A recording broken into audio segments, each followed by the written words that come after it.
Hello friends, नमस्कार, good evening. स्वागत है आप सभी का आपके अपने channel triple C by first study पर। तो आप सभी के लिए आज के इस क्लास में 30 मोस्ट इंपॉर्टेंट प्रश्न होंगे और ये सभी क्वेश्चन आपके लिए काफ़ी इंपॉर्टेंट हैं। तो सेशन आप लास्ट तक जरूर करें। और आज का ये क्लास नंबर 5 है। इससे पहले के 4 क्लास हम आपको करा चुके हैं। अगर आपने वो चारों क्लास नहीं देखे हैं तो उसका लिंक आपको इसी वीडियो के नीचे डिस्क्रिप्शन बॉक्स में दिया गया है, जहां से वो चारों क्लास आप देख सकते हैं। इससे पहले हमने ट्रिपल सी एग्जाम के लिए एक सीरीज स्टार्ट की थी, जिसमें सभी क्वेश्चन चैप्टर वाइज कराए थे।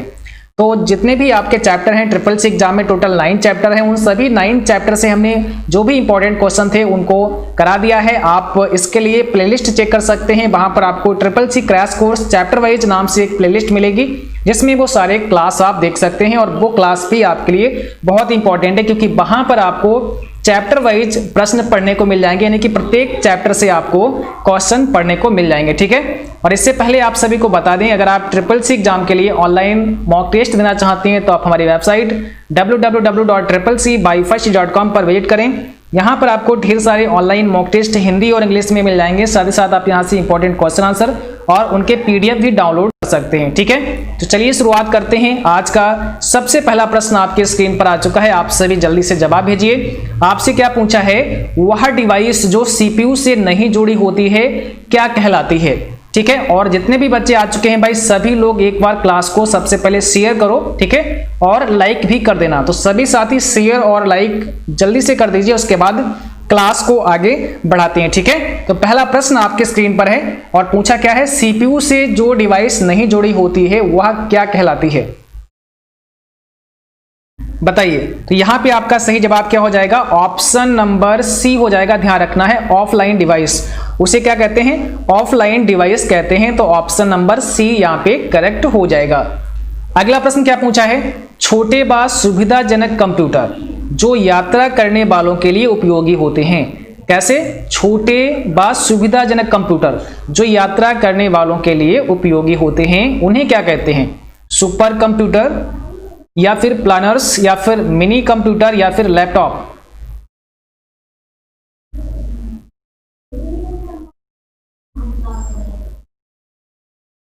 तो यहां पे बताइए कौन सा आपका राइट आंसर होगा।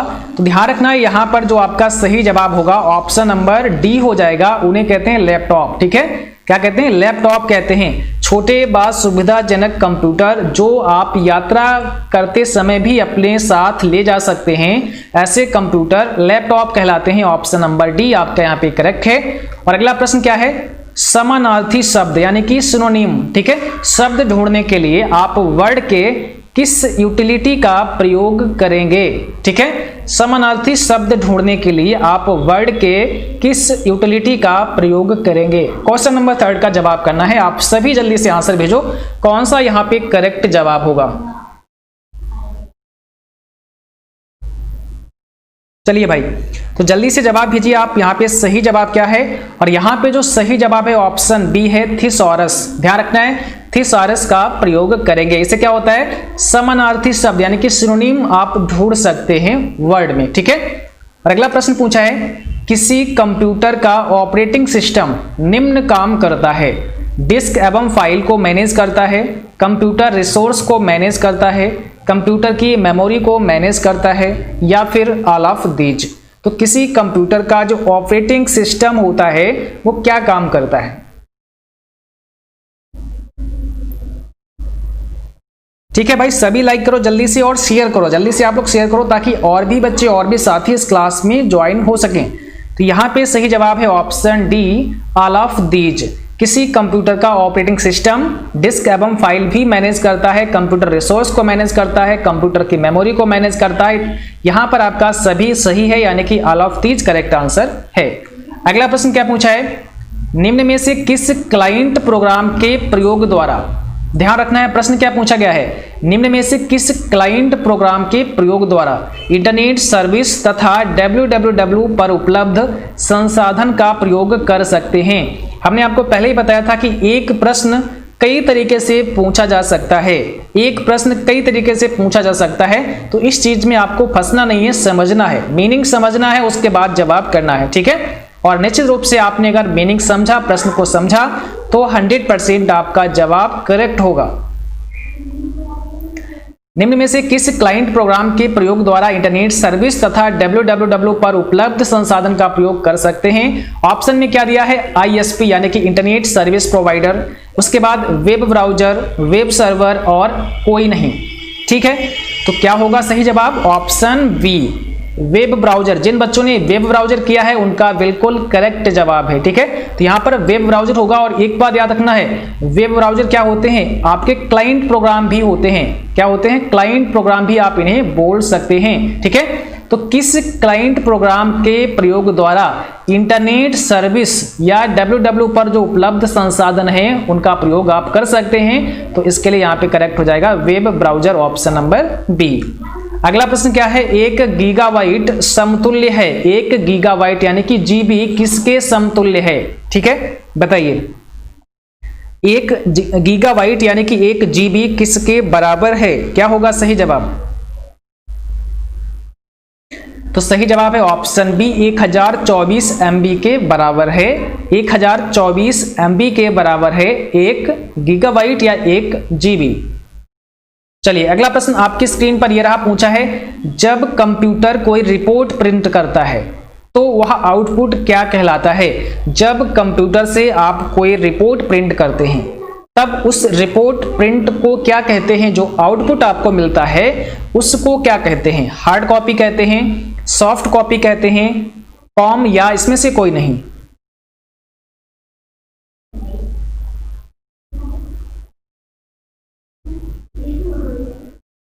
तो यहां पर सही जवाब होगा ऑप्शन पहला, हार्ड कॉपी।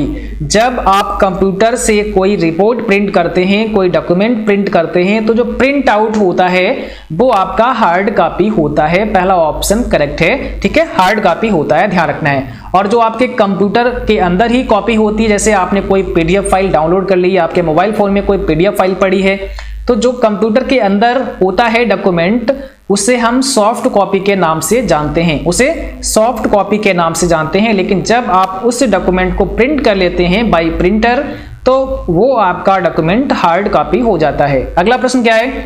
एक टर्मिनल जिसमें लोकल प्रोसेसिंग की क्षमता नहीं होती है वह कहलाता है? एक टर्मिनल जिसमें लोकल प्रोसेसिंग की क्षमता नहीं होती है क्या कहलाता है? ध्यान रखना है, सारे क्वेश्चन आपके लिए बहुत इंपॉर्टेंट हैं, इसलिए आप सभी इस क्लास को कंप्लीट करें। और जितने भी इस सेशन में क्लास आपको मिले वो सारे के सारे मोस्ट इंपॉर्टेंट क्लास होंगे। ठीक है, इसलिए आप कोई भी क्लास मिस मत करना। और जिस बच्चे ने इस सीरीज में कोई भी क्लास अगर मिस कर दिए हैं तो लिंक डिस्क्रिप्शन में दिया है, आप इससे पहले के जितने भी क्लास कराए हैं उनको आप देख सकते हैं। ठीक है, तो यहाँ पे बताइए कौन सा करेक्ट आंसर है? ऑप्शन बी, उसे कहते हैं डम्ब टर्मिनल। एक टर्मिनल जिसमें लोकल प्रोसेसिंग की क्षमता नहीं होती है डम्ब टर्मिनल कहलाता है। अगला प्रश्न क्या है? अक्षरों का केस बदलने के लिए हम MS पावर पॉइंट में प्रयोग करेंगे।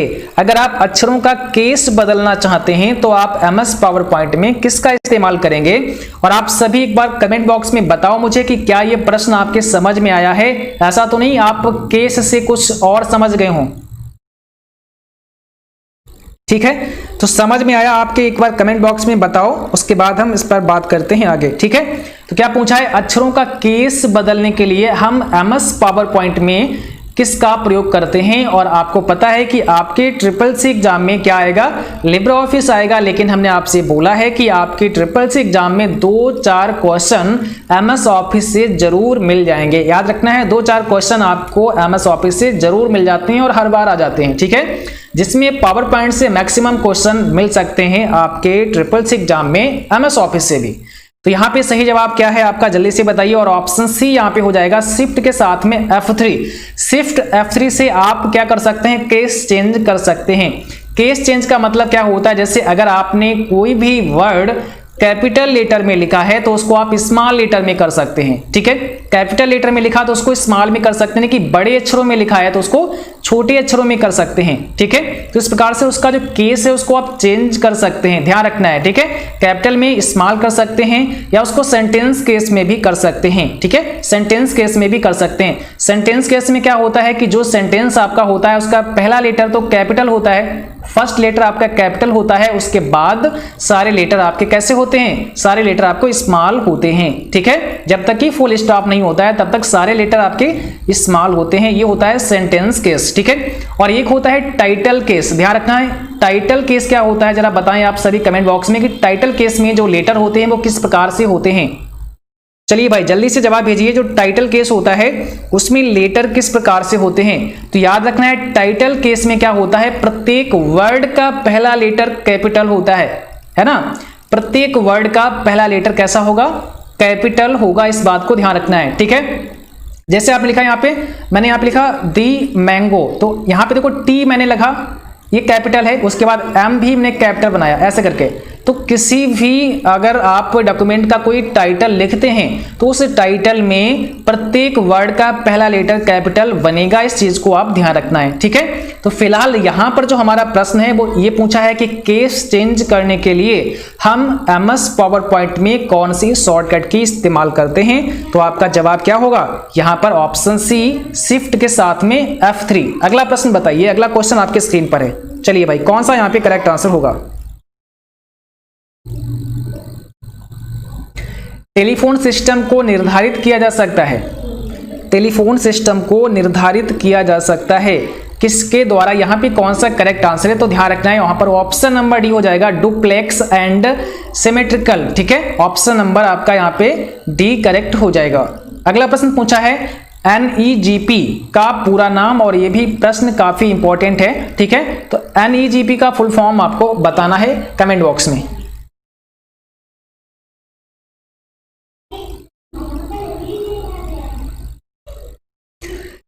चलिए तो यहां पे हो जाएगा, ध्यान रखना, देखिए सी ऑप्शन हो जाएगा, यहां पे चौथा ऑप्शन मिस हो गया। ठीक है, चलिए यहां पे कर लेते हैं none of these, none of these. तो यहां पे आपका सी ऑप्शन करेक्ट हो जाएगा, नेशनल ई गवर्नेंस प्लान। याद रहेगा आपको, NEGP का फुल फॉर्म होता है नेशनल ई गवर्नेंस प्लान, याद रखना है आपको। अगला प्रश्न पूछा है माउस की स्क्रॉल प्रॉपर्टी को निर्धारित किया जा सकता है, हाँ, नहीं, हाँ किसी भी समय, या हाँ केवल इंस्टॉल करते समय। तो माउस की जो स्क्रॉल प्रॉपर्टी है आप उसको निर्धारित कर सकते हैं। क्या होगा सही जवाब, तो सही जवाब होगा ऑप्शन सी, हाँ किसी भी समय आप निर्धारित कर सकते हैं। अगला प्रश्न पूछा है एक छोटा नेटवर्क जो इंटरनेट की सुविधा देता हो और कई कंप्यूटर का समूह हो क्या कहलाएगा। अच्छे से समझना है, उसके बाद जवाब करना है, किसी का जवाब गलत नहीं होना चाहिए, क्योंकि बहुत सारे क्वेश्चन हम इस प्रकार से आपको पढ़ा चुके हैं। लेकिन फर्क इतना होता है कि क्वेश्चन थोड़ा सा बदल दिया जाता है, थोड़ा सा घुमा के पूछा जाता है, बट उसका मीनिंग सेम होता है, उसका जो मीनिंग निकलता है उसका आंसर भी आपका सही ही निकलेगा। ठीक है, तो बस मीनिंग ही समझना है, और मीनिंग समझ में आएगा जब आपने अच्छे से तैयारी की होगी तब। तो एक छोटा नेटवर्क जो इंटरनेट की सुविधा देता है और कई कंप्यूटर का समूह है उसको क्या कहते हैं, तो फिर उसे तो आप होस्ट कहेंगे ना। पहला ऑप्शन यहाँ पे हो जाएगा होस्ट, आपका करेक्ट आंसर क्या होगा, होस्ट हो जाएगा, फर्स्ट ऑप्शन आपका करेक्ट। और होस्ट को और किस नाम से जानते हैं, तो याद रहेगा आप सभी को सर्वर के नाम से भी जानते हैं। होस्ट को आप लोग सर्वर के नाम से भी जानते हैं, याद रखना है। अगला प्रश्न क्या है, निम्न में कौन सा प्रोटोकॉल इंटरनेट मेल के लिए इस्तेमाल किया जाता है, बताइए कौन सा प्रोटोकॉल इंटरनेट मेल के लिए इस्तेमाल किया जाता है, यहां पे कौन सा करेक्ट आंसर है। चलिए भाई जल्दी से जवाब करिए, यहां पे कौन सा करेक्ट आंसर हो जाएगा। तो यहां पर ऑप्शन डी, क्योंकि यहां पर कोई भी ऑप्शन ऐसा नहीं है, कोई भी प्रोटोकॉल ऐसा नहीं है जो कि इंटरनेट मेल के लिए इस्तेमाल किया जाता है। ठीक है, और इंटरनेट मेल के लिए इस्तेमाल किया जाने वाला प्रोटोकॉल है SMTP, simple mail transfer protocol. ठीक है, तो ऑप्शन यहां पे डी हो जाएगा, क्योंकि यहां पर कोई भी नहीं है। अगला प्रश्न क्या है, निम्न में कौन सा view Libre Office Impress presentation का व्यू नहीं है। कौन सा व्यू इसमें ऐसा है जो लिब्रे ऑफिस इंप्रेस प्रेजेंटेशन का व्यू नहीं है, तो slide sorter view, normal view, A और बी दोनों, या सॉर्टर व्यू। तो सही जवाब क्या होगा यहाँ पे, option D sorter view. Option D आपका करेक्ट होगा, sorter view Libre Office Impress presentation का व्यू नहीं है। बाकी स्लाइड सॉर्टर व्यू और नॉर्मल व्यू ये आपको मिलते हैं, लेकिन सॉर्टर व्यू वहां पर नहीं होता है। ठीक है, याद रखना है, ऑप्शन डी करेक्ट है। और अगला प्रश्न क्या है, 3D प्रिंटिंग एक प्रकार का है, बताइए क्या है? Industrial robot, virtual reality, cryptographic, या इसमें से कोई नहीं?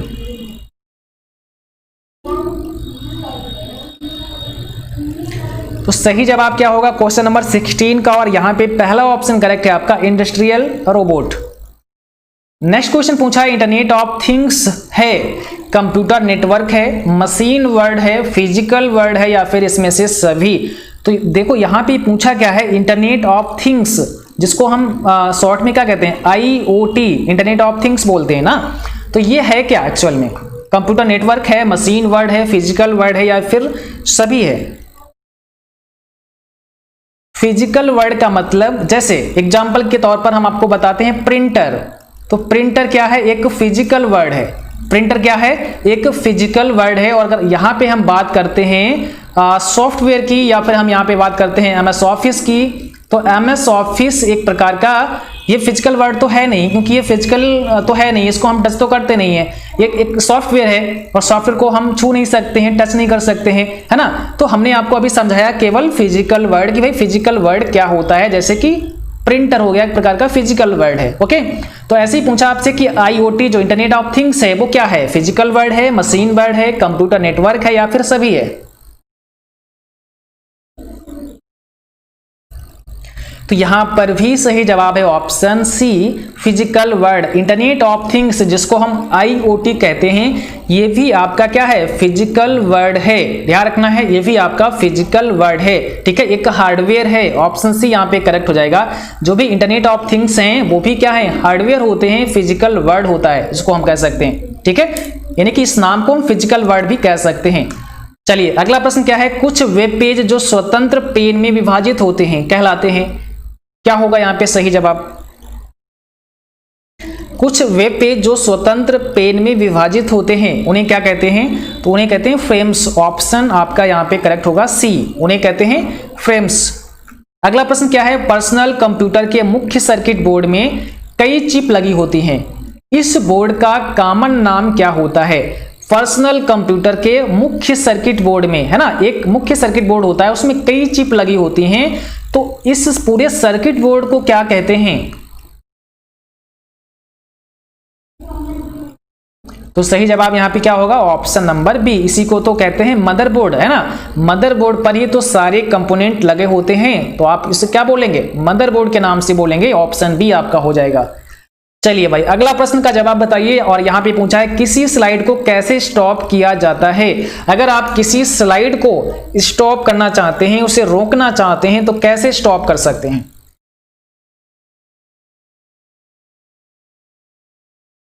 और आपसे भी भाई लाइक कर दिया करो, जो बच्चे बाद में आते हैं मुझे लगता है लाइक करना भूल जाते हैं, तो प्लीज सभी साथी क्लास को लाइक और शेयर जरूर कर दिया करो। ठीक है, तो यहां पे आपका ऑप्शन बी हो जाएगा। इस कैप की को दबाने पर आप स्लाइड को स्टॉप कर सकते हैं। आपने प्रेजेंटेशन बनाया, आपने पावर पॉइंट में कोई प्रेजेंटेशन बनाया या फिर इंप्रेस में कोई प्रेजेंटेशन बनाया, और आपने स्लाइड शो कर दिया। क्या कर दिया? स्लाइड को शो कर दिया। अब जब स्लाइड आपने शो कर दिया, उसको अगर आप बीच में रोकना चाहते हैं तो इसके लिए अपने कीबोर्ड में जाएंगे, और कीबोर्ड में आपने देखा होगा एक क्या होता है, एस्केप बटन होता है यहाँ पर, तो इस एस्केप बटन को प्रेस कर देंगे तो आपका स्लाइड शो रुक जाएगा, स्टॉप हो जाएगा। ठीक है, याद रखना है। और अगला प्रश्न क्या पूछा है, डैश के माध्यम से मालवेयर कंप्यूटरों में कई तरीकों के संक्रमण फैलाते हैं। देखिए हमने लिब्रे ऑफिस पर भी कई सारे आपको क्लास दिए हैं, और एक बार हम फिर से आपको विद प्रैक्टिकली इन चीजों को समझा देंगे आगे कभी क्लास में आपके एग्जाम से पहले। ठीक है, तो मुश्किल से 1-2 क्लास होंगी इस पर, और हम उसमें कंप्लीट आपको समझा देंगे जितना आपके ट्रिपल-सी एग्जाम के लिए आपको आवश्यक होगा। ठीक है, तो आप लोग इसकी चिंता मत करना बिल्कुल भी, सारी चीजें विद प्रैक्टिकल दिखा भी देंगे ताकि आप लोगों को अच्छे से याद हो जाएं। चलिए 21 में जवाब करिए। डैश के माध्यम से मालवेयर कंप्यूटरों में कई तरीकों के संक्रमण फैलाते हैं, तो किसके माध्यम से फैलाते हैं? तो यहां पे हो जाएगा आपका ईमेल के माध्यम से मालवेयर कंप्यूटरों में कई तरीकों के संक्रमण फैलाते हैं। याद रखना है, ऑप्शन बी करेक्ट है। नेक्स्ट क्वेश्चन क्या पूछा है, लिब्रे ऑफिस इंप्रेस में निम्न में से कौन सा स्लाइड ट्रांजिशन इफेक्ट है? लिब्रे ऑफिस इंप्रेस में निम्न में से कौन सा स्लाइड ट्रांजिशन इफेक्ट है? तो सही जवाब यहां पर होगा ऑप्शन बी फाइनल डिसॉल्व। और अगला प्रश्न पूछा है कैल्क प्रोग्राम में कुल कॉलम की संख्या कितनी होती है?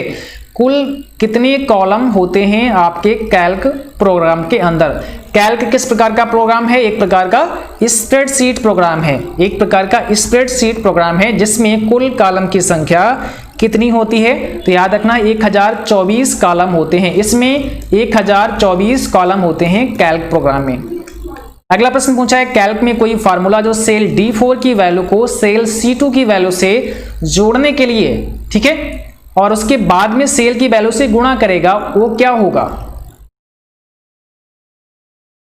डी की वैल्यू को सी की वैल्यू से जोड़ेगा, उसके बाद में क्या करेगा?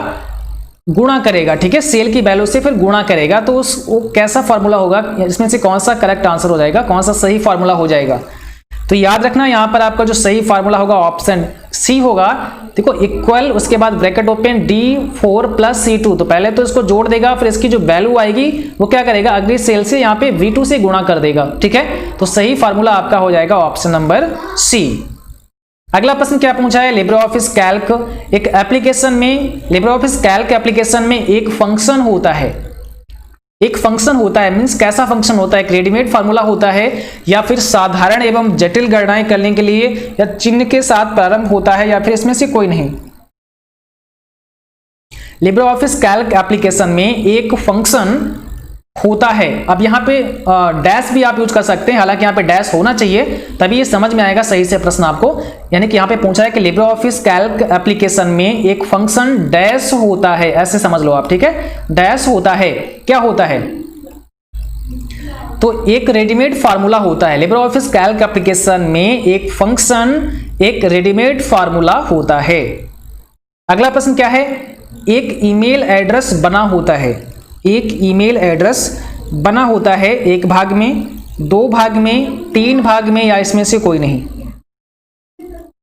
तो आपका जो एक ईमेल एड्रेस होता है कितने भागों में बना होता है? याद रखना है दो भागों में बना होता है। एक तो हमारा यूजर नेम होता है, एक तो हमारा यूजर नेम होता है, और एक हमारा क्या होता है? एक हमारा डोमेन नेम होता है, ठीक है, डोमेन नेम होता है। तो यूजर नेम आपका जो फर्स्ट वाला पार्ट होता है वो होता है, और डोमेन नेम आपका लास्ट वाला पार्ट होता है। और इन दोनों को कौन अलग करता है? तो @ का सिंबल होता है जो इन दोनों को अलग करता है। अगला प्रश्न क्या है? एक कंप्यूटर जो कई कंप्यूटरों को एक साथ एक नेटवर्क में जोड़े, उसे क्या कहते हैं? एक ऐसा कंप्यूटर जो कई कंप्यूटरों को एक साथ एक नेटवर्क में जोड़े कहलाता है। तो उसी को तो हम कहते हैं सर्वर, ऑप्शन बी है ना। सर्वर क्या होता है? उसी को तो हम सर्वर के नाम से जानते हैं, इसको हम होस्ट के नाम से भी जानते हैं, ठीक है, होस्ट के नाम से भी जानते हैं। तो एक ऐसा कंप्यूटर जो कई कंप्यूटरों को एक साथ एक नेटवर्क में जोड़े, उसे ही हम सर्वर कहते हैं। याद रखना है ऑप्शन नंबर बी आपका करेक्ट हो जाएगा। अगला प्रश्न पूछा है यूपीआई एक पेमेंट सर्वर है, ऑफलाइन, मोबाइल, कैश पेमेंट या ऑनलाइन? तो यूपीआई एक ऑनलाइन पेमेंट सर्वर है, ऑप्शन नंबर डी आपका यहाँ पे करेक्ट है, ठीक है, यूपीआई एक ऑनलाइन पेमेंट सर्वर है। अगला प्रश्न पूछा है जब कंप्यूटर चालू रहने पर भी कोई प्रतिक्रिया नहीं करता है तो उसे क्या कहते हैं? जब कंप्यूटर चालू रहने पर भी कोई प्रतिक्रिया नहीं करता है तो उसे क्या कहते हैं? डेड कहते हैं, हैंग कहते हैं, सेंसलेस कहते हैं, या इसमें से कोई नहीं, नन ऑफ दिस? चलिए भाई जवाब करिए यहाँ पे कौन सा करेक्ट आंसर हो जाएगा।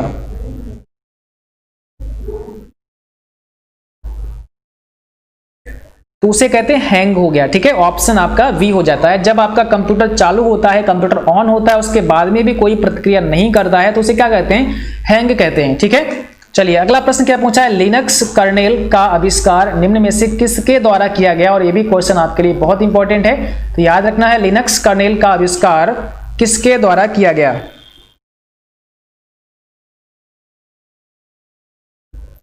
तो सही जवाब क्या होगा? ऑप्शन बी हो जाएगा, लिनक्स टॉरवाल्ड। ऑप्शन नंबर बी आपका यहाँ पे करेक्ट हो जाएगा, ठीक है। और कल जो हमने आपसे दो प्रश्न पूछे थे उनके जवाब आप सुन लीजिए, और बहुत सारे बच्चों ने इसके जवाब सही भेजे हैं, हालांकि सबने तो सही जवाब नहीं भेजे हैं, काफी बच्चों ने इन दो प्रश्नों के जवाब गलत किए हैं, ठीक है। तो यहाँ पर जो सही जवाब था वो आप सुन लीजिए। सबसे पहला सवाल था स्कैनर से संबंधित कौन सा कथन सही है यानी कि सत्य है। तो पहला ऑप्शन क्या था, यह डिजिटल इमेज को ऑप्टिकल इमेज में परिवर्तित करता है। दूसरा जवाब क्या था, यह प्रत्येक इमेज को डिजिटल इमेज में परिवर्तित करता है। फिर दोनों था या इसमें से कोई नहीं था। तो देखो भाई, डिजिटल हमने बात की स्कैनर की, और स्कैनर क्या करता है, स्कैन करता है। किसको स्कैन करता है, आपके पास कोई डॉक्यूमेंट है, आपके पास कोई मार्कशीट है, आपके पास आधार कार्ड है, यानी कि जो भी आपके पास कोई डॉक्यूमेंट है, अगर आप चाहते हैं कि वो मेरा डॉक्यूमेंट कहाँ चला जाए, आपके कंप्यूटर में डिजिटल रूप से पहुंच जाए, तो हम स्कैनर इस्तेमाल करेंगे। फॉर एग्जाम्पल के लिए आपको ऑनलाइन फॉर्म भरना है और आपको अपना फोटो जो कि अभी आपके पास है उसको स्कैन करना चाहते हैं, तो ये जो फोटो आपके पास है इसको आप स्कैनर में रखेंगे और स्कैन करेंगे, तो ये क्या हो जाएगा, इसकी एक डिजिटल कॉपी बन जाएगी। कैसी कॉपी, एक डिजिटल कॉपी बन जाएगी। और ये फिर आपका ऑप्शन क्या सही कर देगा, यह प्रत्येक इमेज को डिजिटल इमेज में परिवर्तित करता है। इसका बहुत सारे बच्चों ने ऑप्शन ए बताया, कुछ बच्चों ने ऑप्शन नंबर सी बताया, लेकिन नहीं, इसका ऑप्शन बी करेक्ट है, क्योंकि यह जो स्कैनर होता है प्रत्येक इमेज को डिजिटल में बदल देता है। ठीक है, डिजिटल इमेज में बदल देता है, ये ध्यान रखना है। तो ऑप्शन बी करेक्ट है। चलिए, इसके बाद जो दूसरा प्रश्न था वो क्या था, आईएसपी अपने नेटवर्क के बीच में इंटरनेट ट्रैफिक का आदान प्रदान करता है। आईएसपी का मतलब होता है internet service provider. Internet service provider अपने नेटवर्क के बीच में इंटरनेट ट्रैफिक का आदान प्रदान करता है इंटरनेट एक्सचेंज पॉइंट द्वारा, सब्सक्राइबर अंत बिंदु द्वारा, आईएसपी अंत बिंदु द्वारा, या इसमें से कोई नहीं। तो देखो, इसमें जो सही जवाब होगा ऑप्शन पहला होगा, इंटरनेट एक्सचेंज पॉइंट द्वारा। इंटरनेट एक्सचेंज पॉइंट द्वारा। और इसमें जो बच्चे जिन्होंने जवाब भेजा है, और देखिए इसमें हमने उन बच्चों के जवाब लिए हैं जिन बच्चों ने सबसे पहले आंसर दिया है। ठीक है, जिन बच्चों ने सबसे पहले आंसर दिया है उनमें से हमने जवाब छांटा है, और सबसे यहाँ पे पहले जो जवाब आया है वो आया है सत्यम का। ठीक है, तो सत्यम ने भी बिल्कुल सही जवाब भेजा है। अब्दुल खान का भी बिल्कुल करेक्ट आंसर था, आदित्य यादव का भी बिल्कुल सही जवाब था, सचिन राठौर का भी बिल्कुल सही जवाब था, अभिषेक ने भी बिल्कुल सही जवाब भेजा था, और इसके बाद में शमशाद, इन्होंने भी बिल्कुल करेक्ट आंसर भेजा था, और इसके बाद में अवंतिका, इन्होंने भी बिल्कुल करेक्ट आंसर भेजा था। बहुत सारे बच्चों ने इसमें ऑप्शन ए बताया और ऑप्शन नंबर सी बताया। ठीक है, तो यहाँ पर जो ऑप्शन करेक्ट है वो ऑप्शन पहले में बी करेक्ट है और दूसरे में आपका ए करेक्ट है। ठीक है, चलिए, तो आज की क्लास बस यहीं तक थी। उम्मीद करता हूं आप सभी को क्लास पसंद आई होगी। क्लास अच्छी लगी उसको लाइक करना, शेयर करना, और जो भी साथी चैनल पर नए हो आप लोग चैनल को सब्सक्राइब करना, साथ में बेल आइकन भी ऑन कर लेना ताकि नोटिफिकेशन भी आप सभी को समय पर मिलता रहे। Thanks for watching, thank you, good night to all, bye bye.